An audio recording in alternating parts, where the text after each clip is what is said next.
the second planet from the sun. Welcome to Stargazers. I'm Dean Regas, astronomer from the Cincinnati Observatory. And I'm James Albury, director of the Kika Silva Pla Planetarium in Gainesville, Florida.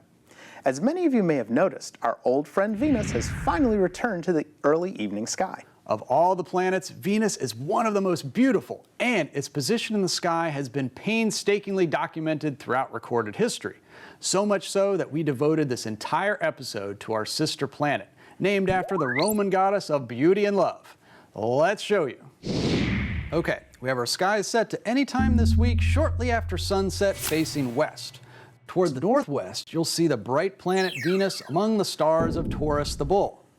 Venus is often called our sister planet because it's almost the same size as Earth, about 7,500 miles in diameter. And the reason it shines so brightly is twofold.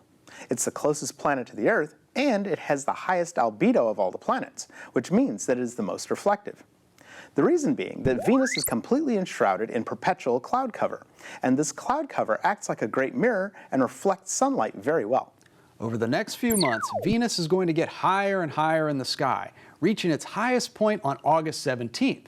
It will be its most brilliant on September 24th. When Venus appears in the sky in the early evening, it's often referred to as the evening star. Venus will stay in the evening for almost 9 months. If we could view this from outer space, as Venus orbits the sun, it eventually passes us, is lost in the glare of the sun, and reappears in the morning sky. Venus will then be considered the morning star and will be visible for another 9 months. So right now, Venus has just rounded the opposite side of the sun and is swinging around to meet us on our side of the solar system. The last time Venus is on the same side of the sun as Earth was during a moment we call inferior conjunction, and that happened on March 25th, 2017. Over the course of a season, if we trace Venus's place in the sky at the same time every day, it makes a big loop. Then, if we chart the motion over the course of 8 years, we get some interesting patterns. Venus's motion in the sky comes in 5 forms: a squiggle down, a loop down, a zigzag, a loop up, and a squiggle up. That's 5 patterns in 8 years. Then the patterns repeat almost exactly. The ancient Maya were fascinated by Venus. Venus was sacred to the Maya because, well, the 9-month period of time that Venus spent in the evening sky matched the length of time it took for them to plant, tend, and harvest corn. Corn was a sacred plant to the Maya since it was the plant that gave life. After observing Venus for centuries, the Maya developed an incredibly accurate set of Venus tables that could predict where Venus would be in the sky for years. They even built an observatory just for Venus. This observatory, named El Caracol, translated as the snail, is aligned perfectly so that an observer could see Venus through its windows and at its northern and southernmost extremes in the sky for each of the 5 looping patterns.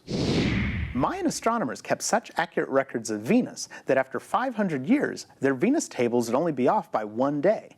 The Maya noticed the 5 different patterns that Venus would produce in the sky, and they gave each a manifestation of Venus's personality represented by the 5 different creatures on the Venus tables.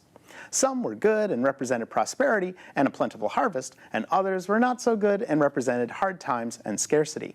And if you happen to be outside after sunset on April 17th, we have a treat for you. Venus will be in conjunction with a slender waxing crescent moon, just as it begins to get dark outside. Venus will be traveling westward through the constellation of Taurus the Bull as the month passes. So during the next 5 months, enjoy watching the beautiful planet Venus as she graces the evening sky for all to see. It's easy to do if you remember to keep looking up.